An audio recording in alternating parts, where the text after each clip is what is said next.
What's up, folks? Welcome back to Tactical Tortoise. My name is Trevi, and it's been a pretty crazy week for Warhammer 40k news. Just today, Warhammer community released this article talking about the new boarding action mode that's going to be a center point for the Arcs of Omen book series. It's going to include a lot of new rules and mechanics for your games of Warhammer 40k. Now, for those who don't know, Games Workshop did talk about boarding actions in another recent article where they previewed some of the mechanics for the game mode. It's going to be essentially a combat patrol style of game where players play 500-point smaller sized armies.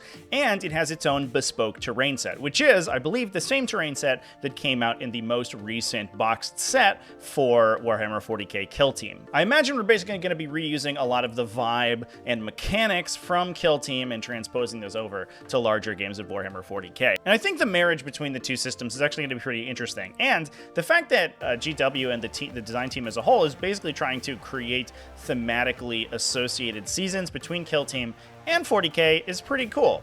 Now, historically, I've actually really liked Combat Patrol. We gave competitive Combat Patrol a try in the Tactical Tortoise Discord server a couple years ago, and it was a good time. It does require a little bit of house ruling to make it slightly more balanced, but I think the fact that the games are so quick and exciting, and it really teaches very effectively the fundamentals of Warhammer 40,000, where you can get really huge benefits from correctly using your combat movements and things like that. They're also some of the most viscerally exciting games of Warhammer 40k that I've ever played or streamed. Oh my god. Does that exactly kill them? 9, it does. Are you kidding me, chat?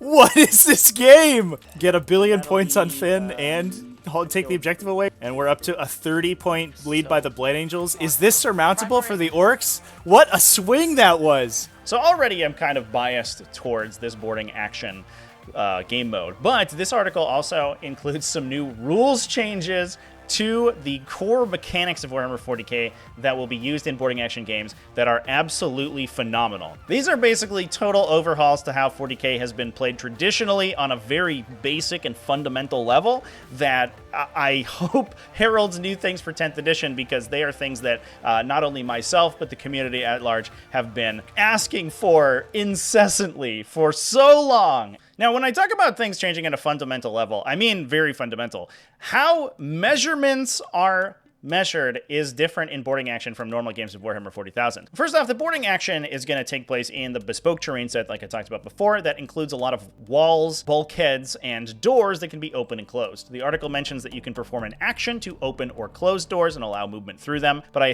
don't believe that these walls are going to be breachable as we would associate that with normal games of 40k. In addition, in order to prevent things like engagement ranges or other effects from transitioning over those walls, all measurement is done around the walls. Now, not only does this mean that models can't engage each other through the walls, they are not considered to be within 1 inch of each other if they are on opposite sides of that wall. While they may be within 1 inch as the crow flies, that's not how the game sees it. Instead, the true measurement between those two models is measured as the closest line possible between them around any of those intervening terrain features. This is also the case for things like aura abilities. So if you have a 6-inch aura, that will not affect other units, even if they're within 6 inches, if that 6 inches measurement goes through a wall or intervening piece of terrain. Instead, you're going to measure around that wall in increments, take that measurement as the actual distance between the two models instead. This actually, I think, makes for some cool and tactical gameplay where your Space Marine captain can't, for example, sit in the middle of the table and affect a large swath of the table with its aura. The captain actually has to be with its troops. He can't be providing that aura from safely inside a building. Now, the other core rule that this mode is going to change is line of sight. And this one is so big, everybody. True line of sight has been a huge pet peeve of mine since I started playing 40k, and I think it's the same for a lot of other players. It is a nightmare of a rule for so many reasons. Drawing line of sight from individual parts of your model that you may have modeled, with or without the potential line of sight implications in mind, it's just mostly a feel bads. And especially with the introduction of obscuring terrain and other terrain keywords in the 9th edition Warhammer 40k rule set, it's not really required anymore. We could get rid of it, and the game would not be significantly changed. And that is what they're doing in boarding action. Boarding action now only draws line of sight between models' bases. Full stop. If you can draw a line from your base to another model's base without it intervening over any terrain features, you have line of sight to them. If you can't, even if your model is extending their sword around a corner, is shooting their gun through a doorway, if that line of sight is obstructed, you do not have line of sight between those two models. In addition, other models will also automatically block that line of sight, which means that you can, and the article calls this out, set up formations where you have units of heavily armored models like Terminators or Gravis armored Marines that can physically body block for your more lightly armored assault troops. Now that works both ways. Your friendly models will also block line of sight to each other, although I imagine that models in a unit will be discarded because that is part of the core rules of line of sight. This is so cool. Part of the reason that these line of sight mechanics can be implemented is that the mode uses a bespoke terrain set. And importantly, that bespoke terrain set does not include any vertical terrain. So it's almost like vertical terrain is bad and deleterious to the experience and cleanliness of the game's mechanics without really offering too much in return.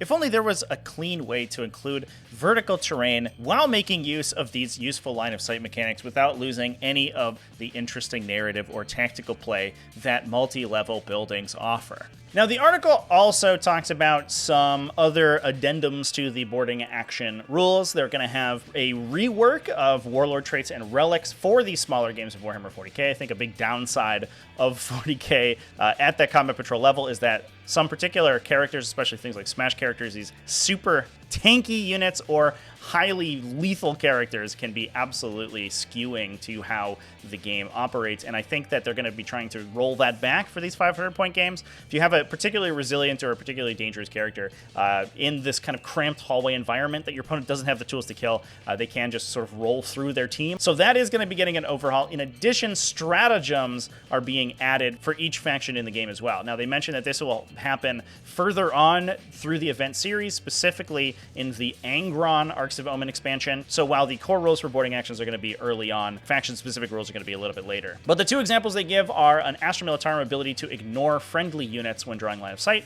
So even if you have a relatively large and numerous Astra Militarum army, you can have them literally put their heads down, take a knee, everybody, and then shoot over their heads, which I think is very cool and thematic. Orcs also have an ability to breach through a doorway. When the doorway is open, they can automatically considered to have charged through it. Now, this kind of close-quarter battle, boarding action style of combat is one of my absolute favorites in the miniature gaming sphere. So I was already pretty interested in these new boarding action rules, but looking at the new core mechanics that the mode is going to use makes me even more excited. Despite the fact that I'm not always into these casual game formats, certainly excited to give some of these boarding action rules a try. If you're the same, let me know down in the comments. Let me know what you think about these new rules and what you think about their potential implications for a new edition of Warhammer 40k. Would you like to see line of sight and measurement rules like this introduced to 40k? The measurement rules maybe not quite as necessary, but I do think erasing true line of sight from this game mode speaks volumes of the direction that the design team is trying to design in. And if 40k in the future goes that way in a more dramatic sense, I'm all for it. I'd be so excited. Please, God. Anyway, that's it for me today. I was actually literally editing a datasheet deep dive as this article came out. So we're gonna release this now. Maybe this datasheet deep dive comes out later today. I don't know. So stick around. There may be more videos over on the channel today. Otherwise, remember to keep it classy, folks. Have happy wargaming. Thanks for watching to the end of the video. Thanks for supporting the channel. Everybody who does over on Patreon, patreon.com/tacticaltortoise, YouTube channel members, Twitch subscribers. All you people are great. And I'll see you in the next one.